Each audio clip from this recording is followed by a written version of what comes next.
হে hello viewers, আশা করছি সবাই ভালো আছেন। আজ আমি আপনাদের জন্য অনেক বেশি ফানি, কিউট এবং রোমান্টিক একটা মুভির গল্প নিয়ে এসেছি। চাইনিজ এই মুভিটির নাম হলো ওভারসাইজ লাভ। মুভিতে আমরা দেখব একটা মোটু মেয়ে কীভাবে জাদুকরের কাছ থেকে এক শিশি ওষুধ খেয়ে একদম স্লিম এবং সুন্দর হয়ে যায়, আর তারপরে সে বুঝতে পারে ভালোবাসাটা আসলে কতটা বাহ্যিক আর কতটা আত্মিক। এই মুভি দেখলে আপনারা উপলব্ধি করতে পারবেন আসলে ভালোবাসা কখনোই বাহ্যিক সৌন্দর্য দিয়ে হয় না। বাহ্যিক সৌন্দর্য সে তো ক্ষণস্থায়ী, আর ভিতরের ভালোবাসা সেটা আজীবন চিরস্থায়ী হয়ে থাকে। তো চলুন গল্পে যাওয়া যাক।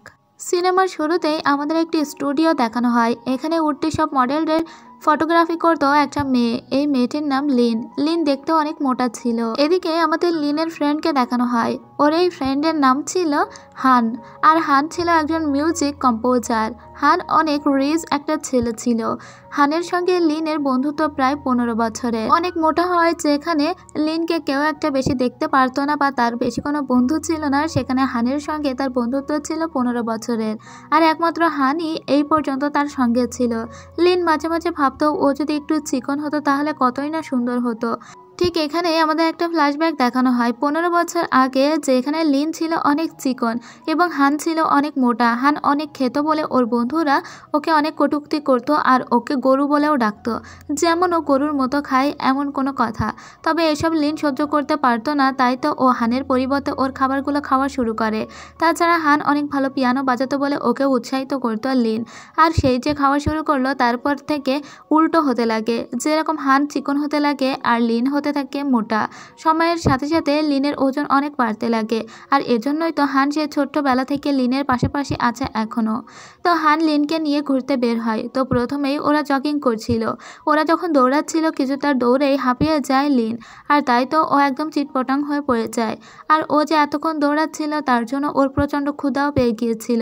ও এখন হানের কাছে আবদার করে খাবার খাওয়ার জন্য। হান ওকে স্ট্রিট ফুড মার্কেটে নিয়ে যায়। সেখানে তো লিন নিজের ইচ্ছে মতো খেতে লাগে। ও যে এত খেত কিন্তু হান ওকে কিছু বলতো না।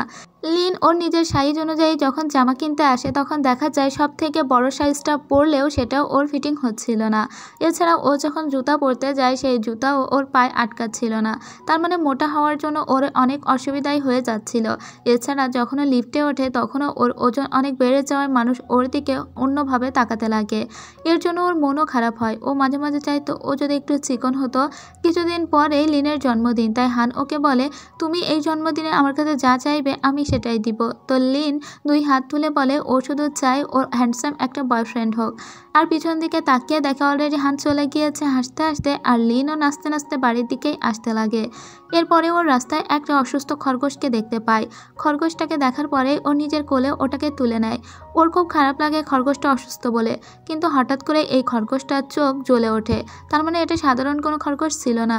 ওর নিজের রুমে নিয়ে এসে খরগোশটাকে ট্রিটমেন্ট করায়, আর তারপরে হঠাৎ করে ও নিজের দরজায় নক পায় এবং দরজা খুলে দেখে অনেক মানুষও দরজার সামনে দাঁড়িয়ে আছে। বাহিরে আসলে বৃষ্টি হচ্ছিল, আর এরা বাহিরে শুটিং করছিল। বৃষ্টি হওয়ার জন্য ওরা এখানে এসেছে। যেহেতু এটা একটা স্টুডিও, মানে লিনের তো নিজস্ব একটা স্টুডিও ছিল, সবাই তো ওর স্টুডিওর ভিতরে ঢুকে পড়ে। আর ও কিছু বলবে কি, কারণ ওর চোখের সামনেই ওর ক্রাশ এসে দাঁড়িয়ে পড়ে। এই ছেলেটার নাম ছিল ওয়াং। মূলত এ এখানে শুটিং করার জন্য এসেছে। ওয়াং ওকে দেখে বলে ইউ আর বিউটিফুল। এরপরে ওয়াং রাত্রেবেলা কোনো একটা অ্যাসিস্ট্যান্টের সঙ্গে কথা বলে বলছিল যে লিন যদি একটু চিকন হতো তাহলে ও আমাদের সঙ্গে কাজ করতে পারতো, কারণ লিন দেখতে অনেক সুন্দর। এই কথা আড়াল থেকে লিন শুনে ফেলে, আর তাই ও মনে মনে ভাবে যেভাবেই হোক ওকে চিকন হতেই হবে, কারণ ও দেখতে অনেক সুন্দর। তাই ও সোজা ওর বন্ধু হানের কাছে চলে আসে, আর হানকে এসে আবদার করে বলে তোমার ওই বন্ধুর মতো আমাকে চিকন বানিয়ে দাও, যেভাবেই হোক আমাকে চিকন বানানোর ব্যবস্থা করো। তো হান নিজের বান্ধবীর এই আবদার মেটানোর জন্য ওকে রুমের ভিতরে এক্সারসাইজ করার সমস্ত সরঞ্জাম এনে দেয়। এছাড়া ফ্রিজেও সমস্ত খাবার সরিয়ে ওখানে শুধু সবজি রেখে দেয়। 3-4 দিন তো এক নগরে বিভিন্ন অদ্ভুতভাবে লিন চেষ্টা করতে লাগে ওর ওজন কমানোর, কিন্তু তাতে মাত্র 1 কেজি ওজন কমেছিল ওর।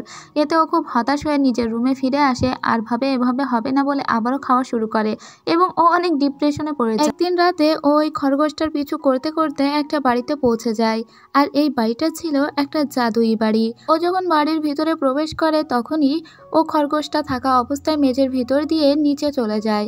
নিচে আসার পরে ও একটা অন্য জগতে চলে আসে। এটা ছিল পুরো আপসাইড ডাউন একটা দুনিয়া। ও ভাবে ও মরে গেল নাকি। ও তখন চিৎকার করে ওঠে আর বলে, আমি কি মরে গেলাম, আমি কি অন্য দুনিয়ায় চলে এলাম। এছাড়া এখানে একটা ও জাদুকর লোককে দেখতে পায়। ওই জাদুকর লোক আস্তে আস্তে ওকে উপরের দিকে তুলতে লাগে। তখনই ও ওই লোকের মোস্ট টেনে ধরে। লোকটা ওকে ছেড়ে দিতে বলে আর বিনিময়ে ওকে একটা উইশ করতে বলে। ও বলে যে ও সবসময়ের জন্য চিকন হয়ে যেতে চায়, ও সুন্দর হতে চায়। তখন জাদুকর ওকে একটা বোতল দেয় আর বিনিময়ে এটাও বলে যে ওর জীবন থেকে সুন্দর একটা জিনিস হারিয়ে যাবে। ও বোতলটা নিয়ে বাড়িতে চলে আসে। বোতলের ভিতরে যে পানীয়টা ছিল সেটা পান করেই ও রাত্রে ঘুমিয়ে পড়ে। তাছাড়া ওর অনেক কিছুই মনে হচ্ছিল তখন। পরদিন সকালবেলা যখন ওর ঘুম ভাঙে তখন ও নিজেকে আয়নার সামনে দেখে চমকে যায়। ও বলে, এটা কি আমি? ও আসলে একদম স্লিম এবং সুন্দর হয়ে গিয়েছিল। ও তো নিজের চোখে বিশ্বাসই করতে পারে না। অনেকক্ষণ পরে ও মনে পড়ে জাদুকরের ওই ওষুধ কাজ করেছে। যাই হোক, এরপরে ওর কাছে একটা কল আসে এবং ওর অ্যাসিস্ট্যান্টকে এই কাজে যাওয়ার জন্য বলা হয়। তবে এখানে ওর অ্যাসিস্ট্যান্ট না থাকায় এই কাজটা সমাধান করার জন্য ওকেই বেরিয়ে যেতে হয়। যখন ও যাচ্ছিল তখন সবাই ওর দিকে এত সুন্দর দৃষ্টিতে তাকাচ্ছিল যে ওর অনেক ভালো লাগছিল। সবার মনে হচ্ছিল এত সুন্দর মেয়ে তারা আগে কখনোই দেখেনি। ওর নিজেরও অনেক ভালো লাগছিল কারণ ও অনেক সুন্দর হয়ে গিয়েছিল। এরপরে ও যখন লিফটে ওঠে তখনও দেখা যায় যারা মোটা তাদেরকে মানুষ কটূক্তি করতে লাগে। ইভেন একটা মোটা মেয়েকেও ও নিজের চোখের সামনে দিয়ে বের হতে দেখে। ওর তখন নিজের কথা মনে পড়ে যায়। এরপরে ও একটা স্পটে চলে আসে যেখানে অং ছিল। অং তো ওকে দেখে ক্রাশ খেয়ে যায়। তবে অং এর ওকে দেখার পরে মনে হচ্ছিল এই মেয়েকে সে আগেও কোথাও একটা দেখেছে, কিন্তু এখানে তো নিজের পরিচয় দেয় না লিন। আর লিন তো আগে থেকেই অংকে অনেক বেশি পছন্দ করতো। কিন্তু হঠাৎ করেই লিন দেখতে পায় যে ও শরীর ফুলতে শুরু করে দিয়েছে। ও এখানে আর দাঁড়াতেও পারে না। ও তো দ্রুত করে ওখান থেকে পালিয়ে চলে আসে। রুমে আসার পরে ও বুঝতে পারে আসলে জাদুকর যে ওষুধটা ওকে দিয়েছে সেটা বেশিক্ষণ একটা কাজ করবে না। তাই তো ও রাত্রেবেলা ওষুধটা আবারও খেয়ে ঘুমিয়ে পড়ে। কিছুক্ষণ পরে ও দেখে যে ও আবারও সুন্দর হয়ে গিয়েছে। আসলে এই ওষুধের কার্যকারিতায় ছিল 10 ঘন্টার জন্য। এবার ওর অনেক ভালো লাগে। ঠিক তখনই ওর বন্ধু এসে ওকে ডাক দেয়, কারণ প্রতি সপ্তাহে ওরা দুইজন ঘুরতে যেত। ওর বন্ধু যখন ওকে ডেকে না পায় তখন রুমের ভিতরে আসে। ও তো লুকিয়েছিল কারণ ও হানের সামনে কিভাবে যাবে বুঝতে পারে না। তো হানের সামনে তো ওকে আসতেই হয়। ও তো একটা সানগ্লাস এবং অনেক কাপড় চোপড় মুড়ি দিয়ে ওর সামনে এসে বলে যে আমি আসলে লিনের ফ্রেন্ড হই। কিন্তু হান ওর 15 বছরের বন্ধু আর ওকে চিনবে না সেটা কি হয়। হান খুব দ্রুতই লিনকে চিনে ফেলে আর বলে, তোর কি জ্বর হয়েছে নাকি? আর তুই এরকম চিকন হয়ে গেলি কিভাবে? তুই কি কোনো ওষুধ টষুধ খেয়েছিস নাকি? এরপরে লিন ওকে সমস্তটা খুলে বলে, এমনকি সেই ওষুধের শিশিটাও দেখায় আর জাদুকরের কথাও বলে। কিন্তু এইসব কোনো কথা হান বিশ্বাস করতে চায় না। তবে লিন যেটা বলছে সেটা সত্যিই বলছে। এবার হানের জন্য পানি নিতে এসে হঠাৎ করে লিন আবারও ফুলে যায়। একদম বেলুনের মতো ফুলে আবার মোটা হয়ে যায়। এবার হান বুঝতে পারে যে কিছু একটা জিনিসটা অবশ্যই আছে। পরদিন আমরা দেখতে পাই যে লিন এখন নিজের ইচ্ছে মতো সাজগোজ করতে লাগে, নিজের ফিটিং মতো জামা কাপড় পরতে লাগে, হেয়ার স্টাইল করতে লাগে আর খুব মজার একটা জীবনযাপন করতে লাগে। আর এর জন্য ও সমস্ত টাকা উড়িয়ে ফেলছিল। তবে হানের এটা ভালো লাগে না, কারণ হান বুঝতে পেরেছে মাত্র 10 ঘন্টার জন্যই ওর এই সৌন্দর্য থাকবে। এরপরে আমরা দেখতে পাই ওয়াং একটা মিউজিক ভিডিওর শুটিং করছিল, কিন্তু ওর এই মিউজিক ভিডিওর যে নায়িকা ছিল তার সঙ্গে ওর শুটিং একদম ভালো হচ্ছিল না। আর ওখানে যখন চলে আসে লিন তখন লিনকে দেখেই ও বলে যে ও লিনের সঙ্গে শুটিং করবে। লিন তো রাজি হয়ে যায় কারণ লিন তো ওয়াংকে অনেক আগে থেকেই পছন্দ করত। আবার ওরা যে মিউজিক ভিডিওটা করছিল ওখানে মিউজিক ভিডিওর ডিরেক্টর ছিল কিন্তু হান। তো হান এই ব্যাপারটা একদমই মেনে নিতে পারে না, কারণ হান অনেক আগে থেকেই ওর এই ফ্রেন্ডকে পছন্দ করে। হান যেহেতু এখানকার ডিরেক্টর ছিল তাই হান ওদের প্রতি পদে পদে ভুল ধরতে লাগে। যেমন বারবার ওয়াংকে বলতে লাগে একই শুটিং করার জন্য এবং ওর সব কিছুতেই ভুল ধরতে লাগে। বেচারা ওয়াংকে বৃষ্টির ভিতরে দাঁড় করিয়ে রাখে আর সেই শুটও অনেকবার করে। ওয়াং বুঝতে পারে যে মূলত এই মেয়েকে পছন্দ করে হান নিজেও। তাছাড়া এখানে লিন ওর পরিচয় দিয়েছে এলিস হিসাবে, তাই তো ও বুঝতে পেরেছিল এলিসকে হানও পছন্দ করে। তো এলিসকে কোনো রকমে বুঝিয়ে সুঝিয়ে সিনেমা দেখতে নিয়ে আসে ওয়াং। এখানে ওরা এসে দেখতে পায় হান ওদের পিছনের সিটে বসে আছে। এমনকি ওরা যেখানেই যাচ্ছিল হান ওদের পিছু ছাড়ছিল না। মুভি দেখে বের হওয়ার সময় হঠাৎ করেই কিছু ফ্যান চলে আসে হানের কাছে। যেহেতু হানও একজন মিউজিক কম্পোজার ছিল, তাই তারও কিছু ফ্যান ফলোয়ার ছিল। আর এই সুযোগে লিনকে নিয়ে একটা নাইট ক্লাবে চলে আসে ওয়াং। কিন্তু এখানে এসেও ফুলে মোটা হয়ে যায়, কারণ ও ড্রিঙ্ক করেছিল, ওর কিছু মনেও ছিল না। এরপরে হান ওখানে একটা কস্টিউম পরে চলে আসে, কারণ ও জানতো লিন এখন ফুলে মোটা হয়ে যাবে। লিন তখন বাথরুমের ভিতরে ছিল। হান লিনকে প্রোটেক্ট করার জন্য ওই কস্টিউমটা পরে এসে ওটা লিনকে দিয়ে দেয়, আর বলে ওই কস্টিউমটা পরে এখান থেকে বের হয়ে চলে যেতে, যাতে ওকে কেউ চিনতেও না পারে। ঠিক তখনই ওখানে ওয়াং চলে আসে। ওরা দুজন মুখোমুখি দাঁড়িয়ে পড়ে। ওয়াং যখন কথা বলছিল ঠিক তখনই হানের এখানে আরও দুজন ফ্যান্স চলে আসে। হানের এই দুইজন ফ্যান্স যখন এখান থেকে চলে যাচ্ছিল তখন ওয়াং বলে, তোমার ফ্যান্সরাও এরকম মোটা, দেখতে জঘন্য লাগে। হান বলে, ওরা মোটা তো কি হয়েছে? তখন ওয়াং বলে, কিছু হয়নি, কিন্তু মোটা মেয়েদের কেন জানি আমার অসহ্য লাগে। আর এটা কস্টিউমের ভিতরে থাকা অবস্থায় শুনতে পায় লিন। লিন খুব মন খারাপ করে চলে যাচ্ছিল। তখন ওর পিছু পিছু হান আসতে লাগে আর ওকে বোঝানোর চেষ্টা করতে লাগে ওয়াং আসলে ভালো ছেলে নয়, সে বাহিরের সৌন্দর্যকেই পছন্দ করে, কিন্তু ওর একটা গার্লফ্রেন্ডও আছে। তবে এইসব কথা এখন লিন একদমই পাত্তা দেয় না, বরং ওর পিছনের কথাগুলো মনে পড়তে লাগে। একসময় তো ও চিকন ছিল, কিন্তু ও এখন মোটা হয়ে গিয়েছে, আর সেসব তো হানের জন্যই ঘটেছে। পরদিন লিন যখন আবারও এলিস রূপে দেখা করতে আসে ওয়াংয়ের সঙ্গে, তখন ওয়াং ওকে প্রপোজ করে দিলে ও ওই প্রপোজাল অ্যাকসেপ্ট করে নেয়। আর এদিকে হান অনেক কষ্ট পেতে লাগে। হানের মনে পড়তে লাগে স্কুল জীবনের কথা। ওই স্কুল জীবন থেকে ওকে পছন্দ করতো। হানের একটা ফ্রেন্ড বলে যে তুই এখনই ওকে বলে দে, না হলে পরে হয়তো তুই আর বলার সুযোগটাও পাবি না। এরপরে একদিন আমরা দেখতে পাই হান এবং অংয়ের মুখোমুখি দেখা হয়ে যায় ওয়াশরুমে। আর এখান থেকে জানতে পারে হান যে অংয়ের আসলে গার্লফ্রেন্ড আছে।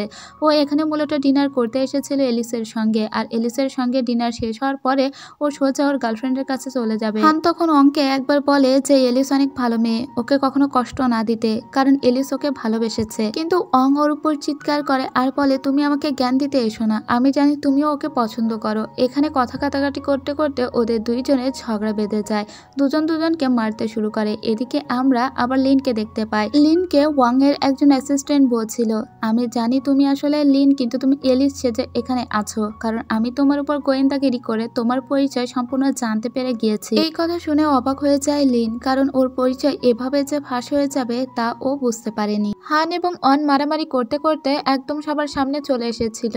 ওদের এই মারামারি কেউ থামাতে পারছিল না। ওদের এই মারামারি থামানোর জন্য লিন চিৎকার করে ওঠে আর ওদের দুইজনকেই থেমে যেতে বলে। ওরা দুইজনই থেমে যায়। ওখান থেকে লিন খালি পায়ে চলে আসে। ওর পিছু পিছু হান হাঁটতে লাগে।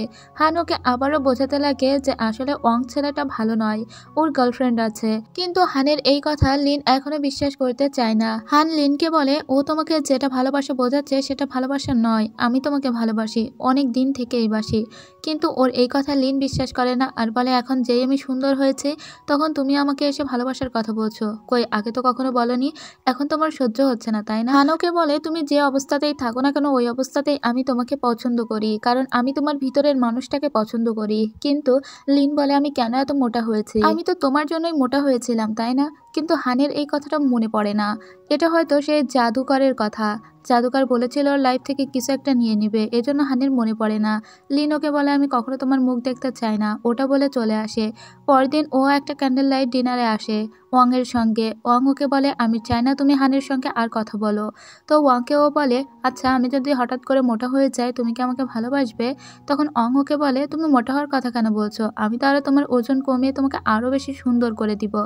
এতে আবার মন খারাপ হয়ে যায় লিনের। তবে লিনের মনে একদম জিদ চেপে বসেছিল যে ও এরকম স্লিম এবং সুন্দরী থাকবে সব সময়ের জন্য। তাই ও জাদুকরের কাছে আসে। জাদুকরের মুখ ধরে বলে, তুমি আমার আরেকটা উইশ পূরণ করো, আমাকে পার্মানেন্টলি সুন্দর করে দাও, আমি যেন সবসময় এরকম থাকতে পারি। জাদুকর ওকে একটা ওষুধের বোতল দেয় আর বলে, এর বিনিময়ে তুমি তোমার জীবনের সব থেকে সুন্দর জিনিসটি হারিয়ে ফেলবে। তো কোনো দিকে কোনো কথা না শুনেই রাজি হয়ে যায় লিন আর বলে, ঠিক আছে। বিনিময়ে ও ওষুধটা ওখান থেকে নিয়ে চলে আসে। এদিকে আমরা হানকে দেখতে পাই, যার হাতে অনেক আঘাত লেগেছিল। ও বসে বসে ভাবতে লাগে একটা গান কম্পোজ করবে এবং এই গানটা ও সম্পূর্ণ লিনের জন্যই লিখবে, কারণ ছোটবেলা থেকেই ও লিনকে অনেক ভালোবাসে, কিন্তু লিনকে কখনো বোঝাতে পারেনি। এখন যখন ও কথা বলে বোঝাতে পারছে না তখন ও গান লিখেই ওকে বুঝিয়ে দিবে।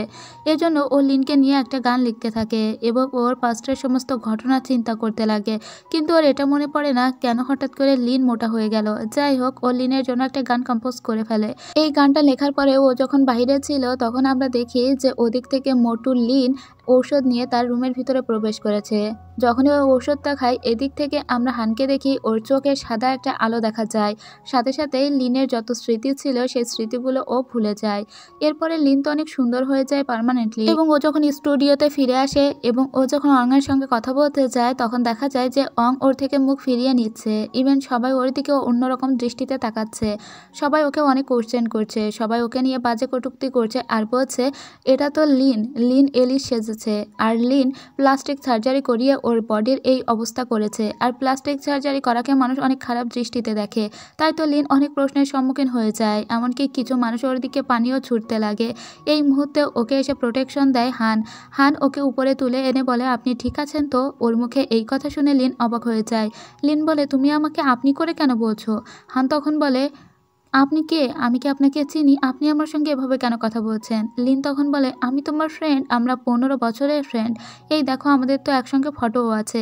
যখন ও লিন এবং হানের ফটো ওকে দেখাতে যায় তখন দেখা যায় যে হানের ফটোগুলো তো আছে কিন্তু পাশে লিনের মুখ একটাও বোঝা যাচ্ছে না।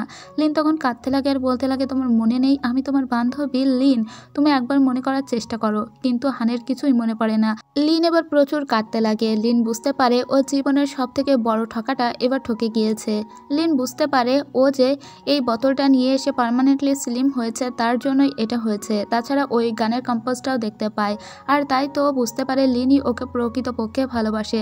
লিন ওর বাইরের সত্তাকে নয় বরং ওর ভিতরের আত্মাকে ভালোবেসেছিল। তাই তো ও জাদুকরের বাড়িতে দৌড়ে আসে, আর জাদুকর যখন দরজা খুঁজছিল না ও অনেক কাঁদতে লাগে। জাদুকর দরজা খুললে ও জাদুকরকে বলে তুমি আমাকে আগের মতো করে দাও আর লিনের সমস্ত স্মৃতি ফিরিয়ে দাও। জাদুকর বলে আমি কেন বারবার তোমার কথা শুনবো? কিন্তু আমি তোমাকে শেষবারের মতো সুযোগ দিচ্ছি, তুমি ফিরে যাও এবং লিনের স্মৃতিও ফিরে পাবে। তারপরে খুশি মনে ফিরতে লাগে লিন। তো দেখা যায় লিন আবারও মোটা হয়ে গিয়েছে, কিন্তু ও এখন কেবল হানকেই খুঁজে চলেছিল। ও সব জায়গায় হানকে খুঁজতে লাগে কিন্তু কোথাও পায় না। ওর সামনে এখন অংয়ের পরিচয় একদম খোলামেলা হয়ে গিয়েছে। অংয়ের একটা গার্লফ্রেন্ড আছে এটাও ও এখন জানে। ও জানে প্রকৃতপক্ষে হানই ওকে ভালোবেসেছিল। ও দূরে হানকে দেখে কাঁদতে লাগে। হানেরও স্মৃতি ফিরে এসেছিল। ওরা দুইজন দুই প্রান্তে দাঁড়িয়েছিল। হান যখন ওর দিকে দৌড়াতে লাগে ঠিক তখনই ও একটা গর্তের ভিতরে পড়ে যায়। ও গর্তের ভিতরে পড়ে যাওয়ায় লিন ওর দিকে দৌড়াতে লাগে আর ও গর্তের ভিতরে পড়ে যায়। গর্তের ভিতরে পড়ে গিয়ে দুজন দুজনের মনের কথা অবশেষে স্বীকার করে। আর লিন বলে ও এবার সত্যিকার অর্থেই সুন্দর হবে, কিন্তু সম্পূর্ণ নিজের প্রচেষ্টায়। আর পরে অবশ্য লিন সত্যি সত্যি সুন্দর হয়ে গিয়েছিল, কিন্তু সেটা আর আমাদের দেখানো হয় না। যাই হোক, এর সঙ্গে সঙ্গেই এই সিনেমার গল্প শেষ হয়ে যায়।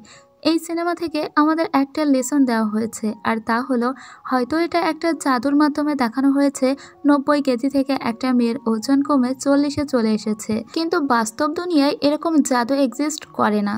আর যেটা এক্সিস্ট করে সেটা হলো আমাদের বাহ্যিক সৌন্দর্য আসলেই কিছু না। যদি হানির মতো একটা ফ্রেন্ড থাকে যে তোমার আর্থিক সৌন্দর্যকে বেশি প্রাধান্য দেয়, তাহলে সেই মানুষটাকে কখনো ভুল না বোঝা। এখানে আমাদের দেখানো হয়েছে আসলে বাহ্যিক সৌন্দর্য ক্ষণস্থায়ী। হয়তো সেটা লিনের জন্য 10 ঘন্টার জন্য ছিল, আর যখন সেটা পার্মানেন্ট হয়েছে তখন সে তার সব থেকে সুন্দর জিনিসটি হারিয়ে ফেলেছে। তাই কখনো মানুষকে বাহ্যিক সৌন্দর্য দিয়ে বিচার করা উচিত নয়। যদিও আমাদের এই পৃথিবীতে বাহ্যিক সৌন্দর্যের মূল্য অনেক বেশি, তারপরেও বাহ্যিক সৌন্দর্য কিন্তু সবকিছু হতে পারে না যদি না মানুষের ভিতরটা সুন্দর না হয়। যে মানুষটা ভিতর থেকে সুন্দর তাকে আর বাহ্যিক দিক দিয়ে সুন্দর হতে হয় না, সে এমনিতেও সুন্দর। এই মুভি দেখার পরে আপনাদের কি মতামত সেটা কিন্তু অবশ্যই জানাবেন। আমার কিন্তু গোলুমোলু লিনকে অনেক বেশি ভালো লেগেছে। আপনাদের কোন লিনকে বেশি ভালো লেগেছে সেটাও জানাবেন। আর এই মুভি নিয়ে অ্যাকচুয়ালি আপনাদের কি মন্তব্য সেটা কিন্তু কমেন্ট করে জানাতে ভুলবেন না। আজকে এখানেই শেষ করছি। সবাইকে সাথে থাকার জন্য অনেক ধন্যবাদ।